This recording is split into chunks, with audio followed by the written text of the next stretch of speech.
자, 바로 시작하도록 하겠습니다. 13번째 단원이네요. 양자적 실제에 관한 단원인데, 여기에 주제는 EPR 역설과 얽힘, 슈레딩거 고양이가 되겠습니다. 아인슈타인이 1930년 솔베이에서 보어한테 예갱했죠. 예갱하고 비상자를 제시했다가 보어가 일반 상대성 이론으로 반박을 하거든요. 그래서 이제 보어의 승리로 끝난 것 같아 보였는데, 1933년에 이제 나치를 피해서 아인슈타인이 미국으로 망명하게 됩니다. 그래서 프린스턴 고등연구소에서 그때 당시에 젊은 물리학자였던 보리스 포돌스키와 나단 로젠과 함께 또 대반격을 준비합니다. 코펜하겐 해석에 대한 반격으로 논문을 하나 발표하게 돼요. 그 논문 제목이 물리적 실제에 대한 양자역학적 기술은 완전하다고 할 수 있을까? 라고 이렇게 제목이 달린 논문을 발표하게 됩니다. 그래서 이게 제목보다도 EPR 논문으로 많이 알려져 있어요. 아인슈타인의 E, 포돌스키의 P, 로젠의 R을 따가지고 사람 이름을 따서 EPR 논문이라고 얘기를 합니다. 여기서 얘기하는 게 무엇이냐면 굉장히 되게 기발한 아이디어를 내요. 일단 이 첫 번째 문장을 한번 읽어볼게요. 이게 좀 문장 자체가 어려워서 이해하기 힘들 수도 있는데, 시스템을 교란시키지 않고 물리량의 값을 확실하게 예측할 수 있다면, 이때 물리량의 값이라는 건 위치나 운동량을 뜻한다라고 보면 되겠습니다. 운동량은 속도라고 보면 되겠고요. 그래서 건드리지 않고 위치나 운동량을 알 수 있으면 이런 말이 되겠습니다. 그런 물리량에 대응하는 물리적 실제 요소가 존재한다. 이 말은 무슨 말이냐? 관측하지 않을 때에도 위치나 운동량을 가진 입자가 존재한다, 이런 뜻이 되겠습니다. 그러니까 건들지 않고 만약에 위치나 운동량을 알 수 있는 방법이 있다면, 그러면 코펜하겐 해석에서는 관찰과 관찰, 측정과 측정 사이에는 위치나 운동량을 가진 전자가 없다라고 했잖아요. 근데 건들지 않고 알 수 있는 위치나 운동량을 알 수 있는 방법이 있으면, 건들지 않을 때에도, 관찰하지 않을 때에도 그런 위치나 운동량을 정확히 가진 상태로 존재하는 입자가 존재한다, 이 말이에요. 그래서 건들지 않고 알 수 있는 방법을 제안하게 됩니다. 운동량과 같은 물리량의 존재에 대한 충분 조건은 시스템을 교란시키지 않고 확실하게 측정할 수 있는 가능성이다 라고 이렇게 출발을 해서 건들지 않고 알 수 있는 방법을 되게 기발하게 제안을 해요. 그게 이제 EPR 역설이 되겠습니다. EPR 논문에서 밝히려고 한 내용은 무엇이냐? 정확한 위치를 측정할 수 없다는 사실이 직접적으로 전자가 분명한 위치를 가지고 있지 않다는 것을 뜻하는가? 결국엔 또 코펜하겐 해석에 대한 또 질문이 되는 거죠. 코펜하겐 해석에서는 위치를 결정하는 측정이 없으면 전자는 위치를 가지고 있지 않게 된다라고 얘기하고 있는데, 과연 이게 맞는 것이냐라고 이제 의문을 제기하는 겁니다. EPR은 분명한 위치를 가지고 있는 전자의 경우처럼 양자역학이 수용할 수 없는 물리적 실제 요소가 있고, 그러니까 이거는 지금 양자역학에서 수용을 못 하고 있잖아요. 정확한 위치를 가진 전자는. 근데 그게 있다라는 거죠. 시스템을 교란하지 않고 전자의 분명한 위치를 측정하는 방법이 있다라는 겁니다. 그래서 양자이론은 불완전하다. 그래서 이거를 설명할 수 있는 숨은 변수가 존재해야 된다. 이런 걸 이제 주장합니다. 우리가 모르고 있지만 나중에 알아야 될, 찾아야 될 숨은 변수가 존재하고 그걸 찾아야 된다. 이런 내용이 되겠습니다. EPR 역설을 우선 비유적인 예시로 설명을 해보도록 할게요. 보통 이거 얘기할 때 매트릭스에서 이제 모피어스가 네오한테 빨간 약하고 파란 약 이렇게 주면서 선택하라고 할 때 있잖아요. 있는데 그거를 막 이렇게 떠올리면서 얘기하는데, 사실 그거하고 큰 관계는 없고요. 그냥 재미삼아 그렇게 이렇게 둔 것 같아요. 슈레딩거죠. 옆에 슈레딩거 고양이 있고, 상자 안에 빨간 알약과 파란 알약 중에 하나가 들어 있습니다. 그러니까 빨간 알약이 들어있는 상자가 있고 파란 알약이 들어있는 상자가 있는데, 그 안에 빨간 알약이 있는지 파란 알약이 있는지는 모르는 상태예요. 이제 두 상자 중에 한 상자를 받아서 상자를 열어보았더니 당신이 받은 알약이 빨간색이었습니다. 근데 질문은 무엇이냐? 당신이 보기 직전에 이 알약의 색깔은 무슨 색이었느냐라는 거예요. 뭐 대도 안 하는 질문이야 쉽잖아요. 이게 왜 상식적으로 보면 당연히 빨간색이잖아. 네, 열어보기 전에. 근데 측정하기 전에 알약의 색깔에 대해서 아무것도 알 수 없다라는 게 코펜하겐 해석이죠.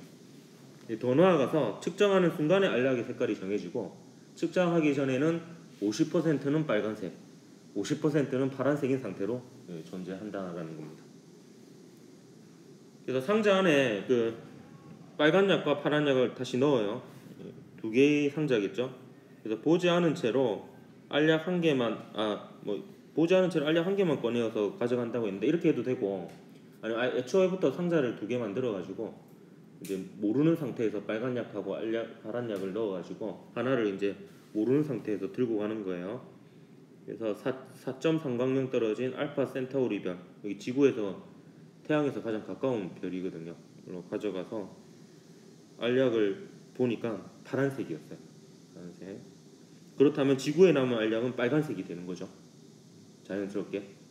그러면 지구에서는 대상에 영향을 주지 않고, 지금 지구에 있는 알약에는 영향을 주지 않고 센타우리에서 그 알약의 색깔을 측정했잖아요. 근데 그러므로 해서 지구에 있는 알약의 색깔을 추측할 수 있죠. 알 수 있잖아요. 그러면 알약의 색깔은 실제적이다라는 거예요. 그러니까 측정하지 않을 때도 정해져 있는 값이 있고 그 색깔이라는 게 실제로 존재하는 상태로 있다라는 의미입니다. 그래서 뭔가 되게 기발한 방법인 것 같아요. 뭔가 건들지 않고 추측할 수 있는 방법이잖아요. 그럼 EPR 역설을 이제 방금은 비유적인 거고 이제 구체적으로 한번 얘기해 보도록 하겠습니다. A라는 입자와 B라는 이 두 입자가 짧은 시간 동안에 상호작용을 한 뒤에, 근데 여기서 상호작용이 나중에 핵심이 됩니다. 상호작용을 한 후에 서로 반대 방향으로 떨어져 나갑니다. 불확정성 원리에 따르면 주어진 순간에 두 입자들 중 어느 하나의 위치와 운동량 모두를 정확하게 측정하는 것은 불가능하죠. 그러나 A와 B 입자의 전체 운동량과 둘 사이의 상대적 거리를 동시에 정확하게 측정하는 것은 허용된다. 이게 무슨 말이냐면 그 다음 문장을 바로 볼게요. 입자 A의 운동량을 정확하게 측정하면 운동량 보존 법칙을 통해서 간접적이긴 하지만 동시에 B의 운동량도 정확하게 알 수 있다는 거예요. 왜냐하면 두 입자가 정지한 상태에서 가운데 스프링 같은 게 있고요. 그 스프링이 있고 실이 연결되어 있어 정지한 상태였는데 실을 이제 가위로 자르는 거예요. 그러니까 스프링이 이제 늘어나면서 두 입자가 양옆으로 이렇게 가게 되잖아요. 그러면 운동량 보존에 의해서 두 물체의 운동량의 합은 처음에 0이었으니까 얘가 분리된 이후에도 합이 0이 되어야 돼요. 그럼 이 중에서 A의 운동량을 측정하는 거예요. 이건 가능하잖아요. 한 물리량은 정확하게 측정할 수 있잖아. 물론 그 A의 운동량을 측정함으로써 A의 운동량은 측정 후에 변할 거야. 그러니까 A의 운동량 측정하고 나면 이제 A의 운동량은 사실 확실히 안다라고 볼 수 없는 거죠. 근데 A의 운동량을 측정하고 나면 A의 운동량을 알고 운동량 보존 법칙을 적용하면 B의 운동량은 건드리지 않고 정확하게 알 수 있다는 거예요. 이게 이제 그 EPR 역설의 이제 주장이 되겠습니다. 마찬가지로 A와 B 사이의 물리적 거리가 알려져 있기 때문에 직접 측정하지 않고도 A의 정확한 위치 측정으로부터 B의 위치를 알 수가 있는 거죠. 계산을 통해서. 입자 A에 대한 측정으로부터 입자 B를 물리적으로 교란시키지 않고 B의 운동량이나 위치 중 어느 하나의 정확한 값을 확실하게 결정할 수 있는 교묘한 방법을 찾아낸 것처럼 보였다. 찾아낸 것 같은데 찾아낸 것처럼 보였다는 건 이게 뭔가 문제가 나중에 있다는 걸 복선을 깔고 있는 거죠. B의 운동량과 위치 모두가 실제의 요소이고, 그러니까 측정하지 않아도 그 정확한 값을 가지고 존재한다고 볼 수 있다는 거예요. 그냥 건들지 않고 알 수 있으니까. B와 동시에 위치와 운동량의 정확한 값을 가질 수 있다는 것을 증명했다라고 주장했고요. 만약 입자 B가 관찰 혹은 측정되지 않고도 이들 성질을 결정할 수 있다면 B의 성질들은 이때 위치와 운동량이 되겠죠. 관찰되는 것과 독립적인 물리적 실제의 요소로 존재해야만 한다. 입자 B는 실제 위치와 실제 운동량을 가진다 이 뜻이에요. 관측 여부를 떠나서 관측 없이도 알 수 있으니까. EPR 논거의 핵심은 신비스럽고 순간적인 원격 작용이 존재하지 않는다는 아인슈타인의 국소성 가정이었다. 그러니까 모든 것은 정보도 마찬가지고 빛의 속도를 넘어설 수 없다라는 전제 조건이 있거든요. 그때 국소성은 어떤 공간 영역에서 일어나는 사건이 순간적으로 빛보다 빠르게 다른 곳에서 일어나는 사건에 영향을 미칠 수 있다는 가정성을 부정하거든요. 그렇기 때문에 이제 여러 가지 이제 문제점이 생기게 됩니다. 일단 EPR 역사는 대략 어떤 건지 알겠죠? 건들지 않고 위치와 운동량을 알 수 있는 거예요. 그러면 위치와 운동량을 관찰할 때만 있다라고 과연 할 수 있느냐, 이런 얘기가 되겠습니다. 그러면 되게 그럴싸하잖아요. 이 EPR 역사에 대해서 보어는 어떻게 이제 해석하고 답변을 했는지를 보면 역시나 억지스러워요. 보면. 근데 역시나 나중에 옳게 판명이 납니다. 그러니까 보어가 감각이 굉장히 뛰어난 것 같아요. 이런 거 보면. 그러니까 양자역학이 틀리지 않았다라는 약간 신념 일단 기본적으로 깔려 있는 것 같고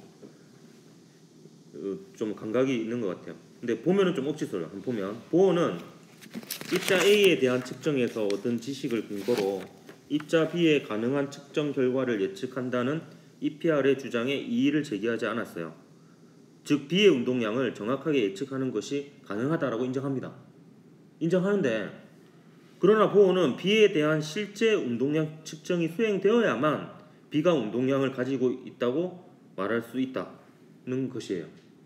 뭔가 질척거리는 느낌 들죠. 운동량은 알 수 있지만 그래도 운동량을 B에 대해서 운동량을 직접 측정해야지만 실제한다라고 얘기할 수 있다. 입자의 운동량은 입자가 운동량을 측정하도록 설계된 장치와 상호작용할 때만 실제한다. 알 수는 있지만 실제하는 건 아니다. 뭐 이런 식으로 약간 이상한 약간 어거지를 부리는 듯한 느낌으로 얘기를 합니다. 근데 신기하게도 나중에 어거지가 맞아요. EPR 다시 한번 보면 입자 A의 운동량 측정이 입자 B에 영향을 미칠 수가 없습니다. 맞잖아요. 이게 갑자기 빛의 속도보다 더 빠르게 그게 정보가 전달해서 A가 측정되었다는 사실을 B가 알 리는 없잖아. 그런데 입자 B가 어떤 측정과도 상관없이 가지고 있는 운동량의 계산은 가능하고요.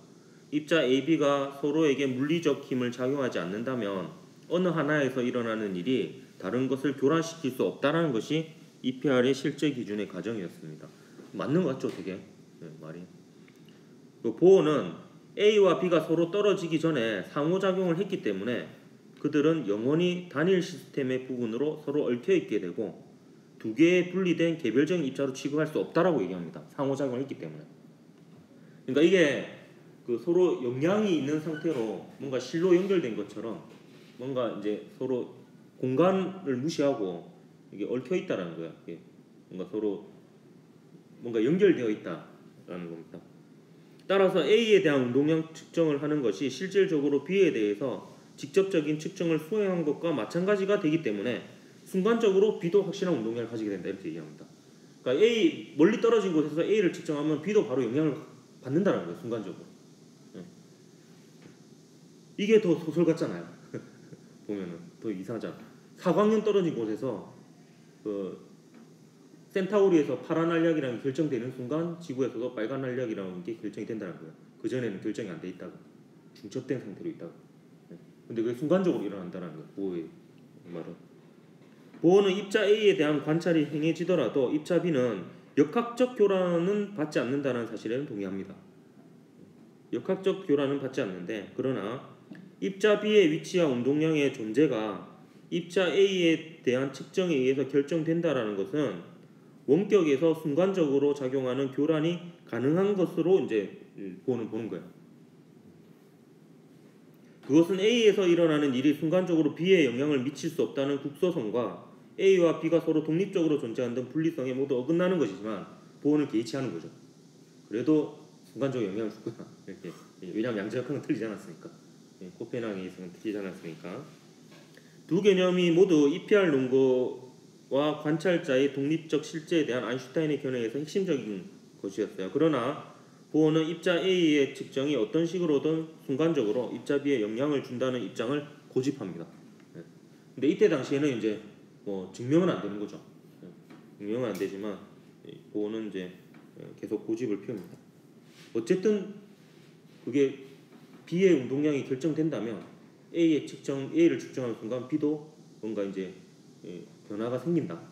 영향을 준다는 거예요. 멀리 떨어져 있지만. 사실 생각해 보면 뭐 거리의 차이일 뿐이지 수소 원자 내에서도 전자가 순간 이동하잖아. 그거조차도 거리가 짧다 뿐이지 그것도 어찌 보면 빛의 속도가 빠르다고 볼 수도 있는 면이 있는 것 같아요. 뭐 이건 제 생각인데요. 생각을 해보면 그냥 거리의 차이일 뿐이지 순간 이동에서 거리가 결국에 의미가 있다는 생각이 들어요. 순간적인 이런 정보의 이동이나 이런 것들이 전자의 전이도 생각해보면 그렇잖아. 다 결국에 순간적으로 시간 지연이 없이 그냥 바로 이동해버리는 건데 그래서 그런 걸 계속 보다 보니까 뭐 그러려니 되게 되더라고요. 뭐 이럴 수도 있겠네. 좀 마음이 넓어지는 것 같아요. 보다 보면 얽힘이라는 단어는 영어로 이제 entanglement라고 하는데 entanglement 모르겠다. 발음 어떻게 해야 되나? entanglement 맞나? 맞는 것 같네, 그지? 네, 이걸 얽힘이라고 하는데 슈레딩거가 만든 용어래요. 이 얽힘은 서로 상호작용을 하다가 분리되는 두 입자 사이의 상관관계인데 이거를 이제 이렇게 봐야 된다는 거예요. 두 개의 1입자 시스템이 아니라 그러니까 독립적인 두 개의 입자 시스템이 아니라 입자 두 개로 이루어진 단일한 시스템으로 봐야 된다는 거죠. 두 개가 이렇게 얽혀 있는. 한 입자에서 일어난 변화는 두 입자 사이에 떨어진 거리에도 불구하고 다른 입자에게 영향을 준다는 거예요. 마치 한 공간에 있는 것처럼. 상호작용을 한 입자들입니다. 상호작용을 한 다음에 이제 그리고 상호작용을 한 다음에 얘가 떨어지는 동안에는 다른 입자와 상호작용을 하면 안 돼요. 왜냐면 그거는 관찰이 이루어진 거거든요. 그래서 관찰이 이루어지기 전까지는 얽혀 있는 상태라고 보는 겁니다. 분리된 A 또는 B 가운데 하나에 대한 측정이 이루어지면 이게 얽힘이 깨져요. 그러면 두 개의 1입자 시스템으로 분리가 됩니다. 독립적인 시스템으로. 그러면 확실한 값을 가지게 돼요. 그러니까 아까 빨간 약하고 파란 약이 들어간 상자를 예로 들면 얘가 분리되어서 다른 것과 상호작용하기 전에는 빨간색과 파란색이 중첩되어 있는 상태로 존재를 하는 겁니다. 근데 그 중에서 하나를 상자를 열어서 측정을 하잖아요. 그럼 그 순간에 하나가 파란색으로 결정이 나면 나머지는 그 순간에 빨간색으로 결정이 난다는 거예요. 그러면 두 개는 완전히 분리되는 거예요. 얽혀 있는 상태에서 벗어나가지고. 그렇게 이제 본다라는 겁니다. 이게 이제 얽힘이에요. 얽힘과 완전히 같지는 않지만 또 약간 유사한 예로 이제 슈레딩거 고양이라는 게 있는데요. 유명하죠, 되게. 여러분 한 번쯤은 들어봤을 텐데, 이 슈레딩거 고양이의 역설이 무엇인지 한번 설명을 해보도록 하겠습니다. 일단 고양이 한 마리가 있어요. 슈레딩거가 제안한 겁니다. 이 가이거 계수기 속에는 적은 양의 방사성 물질이 들어있고요. 그 양은 너무나도 적어서 1시간 동안에 원자 중에 하나가 붕괴하거나 붕괴하지 않거나 50% 확률로 이런 상황입니다. 그럼 1시간이 지나면 50% 확률로 붕괴되어 있을 수도 있고 붕괴되지 않을 수도 있는 거죠. 요거는 미시세계니까 양자역학이 확실히 적용되는 부분입니다. 근데 이게 거시세계랑 연결되는 거예요. 이게 이제 만약에 방사성이 원소가 붕괴가 되면 스위치가 켜져요. 그러면 요 실이 느슨해지면서 옆에 독약이 든 플라스크를 깨게 됩니다. 그러면 고양이가 죽겠죠. 그러니까 미시세계가 거시세계하고 약간 연결되어 있는 이런 상황입니다. 그럼 이때 이 상자는 이제 창문이 없어서 밖에서 볼 수가 없거든요. 방음도 완벽하게 되어 있고. 그러면 1시간 뒤에 이 고양이는 과연 죽어 있는 것일까 살아 있는 것일까 이게 이제 질문이 되는 거예요. 그럼 이때 슈레딩거나 일반 사람들의 입장은 당연히 우리가 모를 뿐이지 뭐 살아 있거나 죽어 있거나 둘 중에 하나겠지. 이렇게 얘기할 수 있겠죠. 우리가 모를 뿐이지. 근데 양자역학에서는 어떻게 얘기하냐? 50%는 살아 있고 50%는 죽어 있는 상태다. 그러니까 어떤 애들이 이렇게 얘기하더라고. 그럼 반쯤 죽어 있는 상태네요. 죽을랑 말랑하는 이 상태 아니에요. 그게 아니고 확실하게 살아있거나 확실하게 죽어있는 상태가 겹쳐있는 중첩된 상태라는 거예요. 이게 뭐로 많이 비유되냐면 예전에 그 전자 간섭 실험 있죠. 이중슬립 간섭 실험. 그때 전자를 하나씩 써도 간섭 무리가 나오거든요. 이때 이제 전자가 반쯤은 왼쪽 슬릿으로 통과하고 반쯤은 오른쪽 슬릿으로 통과한다 이런 식으로 설명하거든요. 그거와 유사한 상태예요. 그 아까 얽힘과 관련된 예에서는 그 상자를 열어보기 전에는 빨간색하고 파란색이 중첩된 상태라고 했잖아. 그 상태가 이 고양이가 반쯤 죽어 있고 반쯤은 살아 있는 이런 상태랑 이제 같은 상태라고 합니다. 이걸 중첩된 상태라고 합니다. 중첩된 상태. 이게 이제 일상적인 거시 세계에 속하는 측정 장치와 양자적 미시 세계에 속하는 측정 대상 사이에 어디에 선을 그어야 될지 어려움을 강조한 뭐 실험이기도 해요. 그러니까 이제 어느 정도 크기까지를 이제 양자역학이 적용된다고 봐야 되느냐 이런 건데 사실 이 슈레딩거 고양이 역설은 어느 정도 해결됐다고 보는 입장들이 좀 있습니다. 왜냐하면 사실 측정이 이루어지기 전까지는 고양이가 이제 중첩된 상태에 있을 수 있는데요. 근데 사실 측정이라는 것은 그 측정 대상이 우주거든요. 우주. 그러니까 우주에는 어떤 원자나 분자라도 고양이랑 충돌을 하게 되면 그게 측정을 한 셈이 되는 거예요. 그렇기 때문에 이 안에는 분명히 공기 분자들이 있을 거 아니야.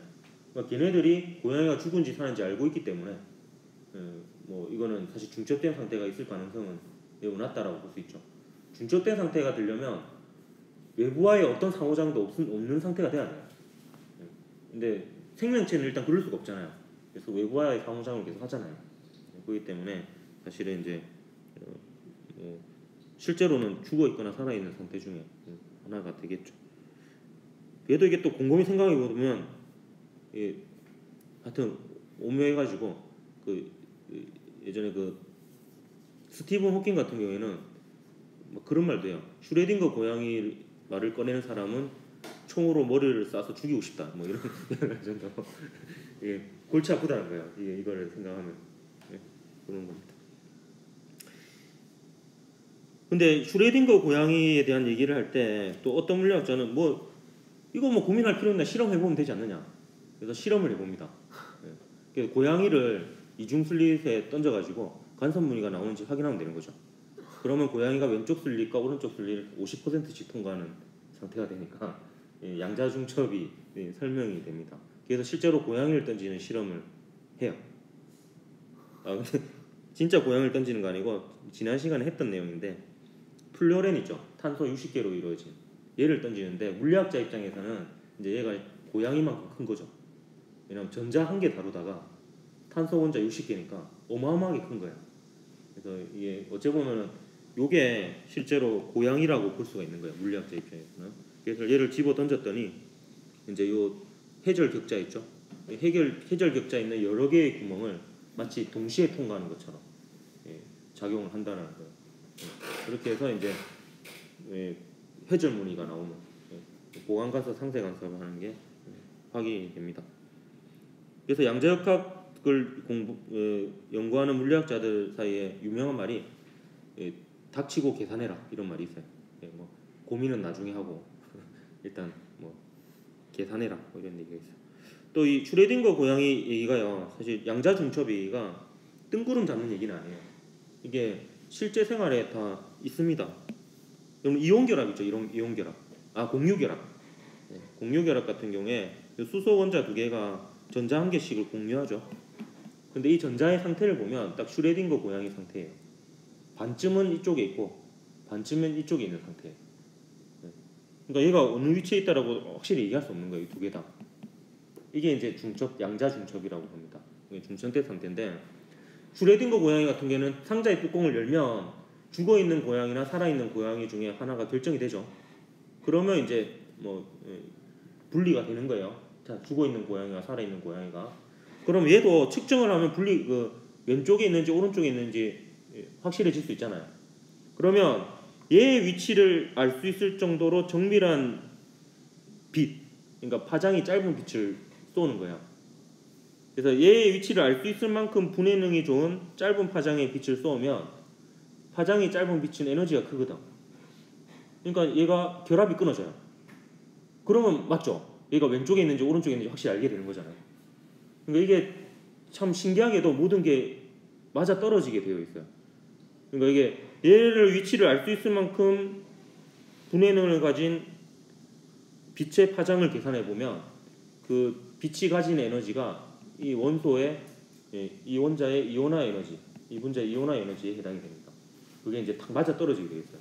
그러니까 딱 맞잖아요. 위치를 알고 싶기 위해서 측정을 하면 위치를 알게 되죠, 진짜. 그러면 중첩된 상태는 깨지게 됩니다. 이제 확실히 어딘가에 있게 되는 상태가 되는 거죠. 그래서 이게 양자 중첩이요, 뭔가 뜬구름 잡는 얘기 같고 슈레딩거 고양이가 뜬구름을 잡는 얘기 같지만 이게 사실 분자 간의 이런 결합들, 원자 간의 결합들에 이게 다 적용이 되어 있습니다. 자, 물리와 철학에 대한 이제 철학적인 얘기가 계속 나오고 있죠. 보어의 얘기와 아인슈타인 얘기를 한번 들어보면 보어는 이렇게 얘기합니다. 이론이 먼저였고 실제에 대한 이론적 설명에 의미를 부여할 수 있도록 해석을 하는 철학적 입장은 그 다음이었다. 양자적 세상은 없다. 추상적인 양자각적 서술이 있을 뿐이다. 그러니까 물리학의 역할이 자연이 어떤 것인지를 찾아내는 것이라는 것은 잘못된 생각이다. 물리학은 우리가 자연에 대해서 무슨 말을 할 수 있는지에 대한 것이다. 그러니까 자연에 대해서 서술하면 되지 자연이 어떻다라고 얘기할 것까지는 없다. 그거는 물리가 아니다. 이렇게 보는 거예요. 근데 아인슈타인은 어떻게 얘기하느냐? 어떤 과학적 이론의 바탕 위에 철학적 세계관을 세우는 것은 위험하다. 이론이 새로운 실험적 증거에 의해서 부족한 것으로 밝혀지면 그것을 지지하는 철학적 입장도 함께 무너지기 때문이다. 그러니까 이론 위에 철학을 세울 게 아니라 철학 위에 이론을 세워야 된다. 이런 말이 되겠죠. 물리학에서는 모든 인식의 행위와 상관없이 독립적으로 존재하는 실제 세계. 그러니까 요거는 이제 아인슈타인이 가장 포기할 수 없는 거예요. 독립적으로 존재하는 실제 세계. 요거를 가정하는 것이 기본이다.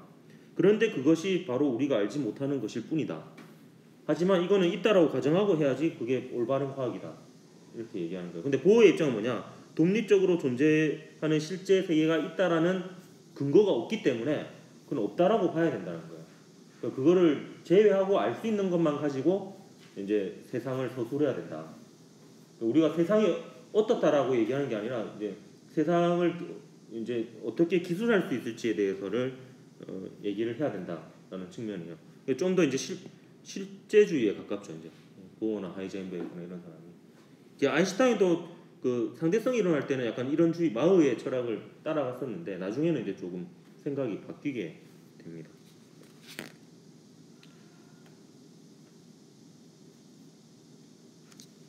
그리고 아까 그 이중슬립 간섭 실험 같은 거 저번에 얘기했으니까 뭐 굳이 빠져도 될 것 같은데 1999년도에는 탄소 60개로 이루어진 원소로 그 간섭 해절 무늬를 확인했었고요. 2013년에는 810개의 원자로 이루어진 분자를 했다 하더라고요. 그리고 지금 1단계 목적이 인슐린을 가지고 그 이중슬립 간섭을 한번 확인하는 게 목표라고 합니다. 그래서 지금 점점 키우고 있어요. 키우고 있는데 점점 키우면 키울수록 더 진공에 가까운 상태가 필요로 하고 있어요.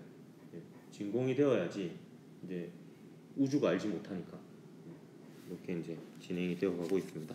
여기까지가 또 실제에 대한 거의 두 거인의 격돌에 대한 얘기가 되겠습니다.